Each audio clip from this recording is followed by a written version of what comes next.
France Bleu Azur, la seule radio à votre service. Qui me rend service dans les Alpes-Maritimes ? C'est Lina Capellini qui est avec nous, la présidente de l'association Les Potagers en Ville. Bonjour. Bonjour. Merci d'être là. 4 et 5 mai, les 48 heures d'agriculture urbaine avec comme marraine Noël Perna. Merci Noël, ça c'est vraiment sympa de sa part d'avoir accepté. En revanche, et avant qu'on rentre dans ce qui va se passer les 4 et 5 mai prochains, qu'est-ce que c'est que l'agriculture urbaine ? Alors, l'agriculture urbaine, c'est de se donner la possibilité de cultiver dans nos villes. Parce que, on se dit, ouais, c'est pas possible de cultiver, mais oui, c'est possible, parce qu'on imagine de nouveaux espaces qui peuvent être des parcelles, mais les parcelles, c'est aussi sur les toits, c'est un peu partout dans les jardins qui peuvent être des jardins à produire. Et dans un rond-point aussi, je pourrais faire pousser des aubergines ?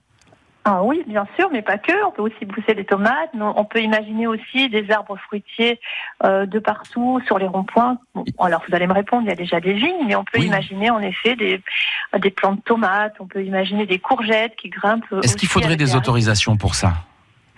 Tout en train d'être fait là sur notre ville, oui. Il faut des permis à planter. Donc tout cela est très réglementé et ça ne s'improvise pas et je trouve que c'est très bien parce que ça nécessite de l'encadrement et je trouve que ça permet à chacun de pouvoir mieux comprendre comment on peut potager dans nos villes.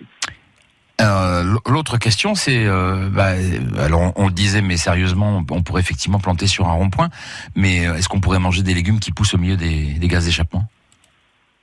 Alors, il faut savoir que des légumes qui poussent à niveau des gaz d'échappement, non, directement non. Toutefois, on peut planter des aromates, on peut planter des fleurs qui nourrissent les insectes, parce que lorsqu'on pense produire, on pense pour nous, mais aussi il faut produire pour tout ce qui nous entoure. Et ce qui nous entoure nous fait vivre, comme la pollinisation des abeilles. Donc je trouve que c'est intéressant de planter, là où nous le pouvons, énormément de plantes mellifères par exemple. Et donc nos petits insectes qui nous entourent vont se régaler, et à notre tour on pourra se régaler. Donc je réponds oui, on peut le faire. Alors, l'association Les Potagers en Ville, alors c'est que pour les membres bien sûr, mais il y a des ateliers, c'est juste une information que je donne, puisque vous faites des ateliers sur le thème de l'alimentation, des techniques de culture, du climat, de la transition dans les villes, le foncier, l'eau, la biodiversité, ainsi de suite. Donc on a beaucoup d'informations qui sont concentrées sur le sujet qui nous intéresse et on va y venir, puisque la partie visible de ce que vous faites, les 4 et 5 mai prochains, les 48 heures de l'agriculture urbaine. De quoi s'agit-il chez nous ? Alors, ce qu'il s'agit, c'est de dire à Nice, et grâce à Noël Perna que je remercie en tant que niçoise aussi d'avoir avec nous fait savoir que à Nice, comme de partout en France, dans Paris, Nantes, Marseille, je vous engage vraiment à aller sur le site des 48 heures de l'agriculture urbaine. On a dit, nous aussi, on relève le défi et on va faire une grande fête pendant 2 jours pour montrer que les solutions qu'on peut avoir et puis mieux comprendre comment faire l'agriculture urbaine. Donc samedi, vous allez pouvoir venir faire un grand pique-nique avec nous au parc de l'Éco-Vallée qui est situé non loin du club hippique. Donc les enfants pourront vraiment se régaler, aller voir aussi les chevaux et en même temps faire la fête avec nous. Oui, il reste encore un peu de verre, oui. Voilà, oui, il y a plein d'arbres. Vous allez voir, c'est un parc magnifique avec plein d'arbres dessus. Et voilà, vraiment, c'est une belle découverte. On amène son casse-croûte, hein ? Vous pouvez amener votre casse-croûte, mais il y a aussi un food truck vegan pour ceux qui ne pourront pas trouver le temps de le faire. Mais aussi, je vous engage à venir à vélo, à roller, en course à pied, ce que vous voulez, puisque certaines associations, comme l'association Nice à vélo, proposent à ses membres de venir ensemble faire la fête avec nous au parc de l'Éco-Vallée ce samedi. Et le dimanche ? Le dimanche, vous allez alors, là encore, aller à la rencontre de plein de lieux, dont Chilacong, la Villa Adélaïda, le Jardin du Prieuré. Et voilà, là encore, vous allez retrouver sur le programme du site, comme je le disais, toutes ces informations.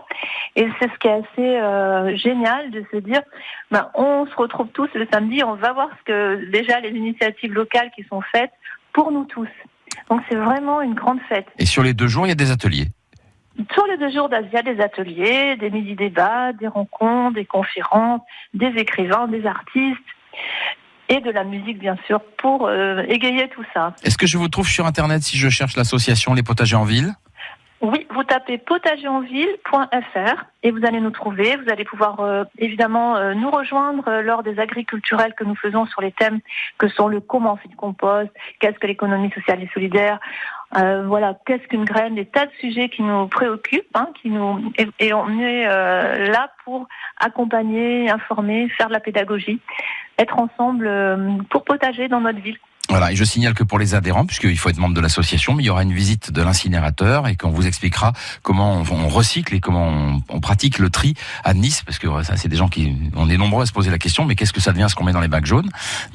On aura les réponses, mais pour ça, il faut être adhérent de l'association qui organise donc régulièrement ce genre de manifestations aussi. Et c'est important de savoir ce que deviennent nos poubelles. Merci beaucoup. Je précise très rapidement, pour être adhérent, c'est à partir de 1 €. Donc venez nous rejoindre nombreux. On a créé le sac des potagers en ville aussi.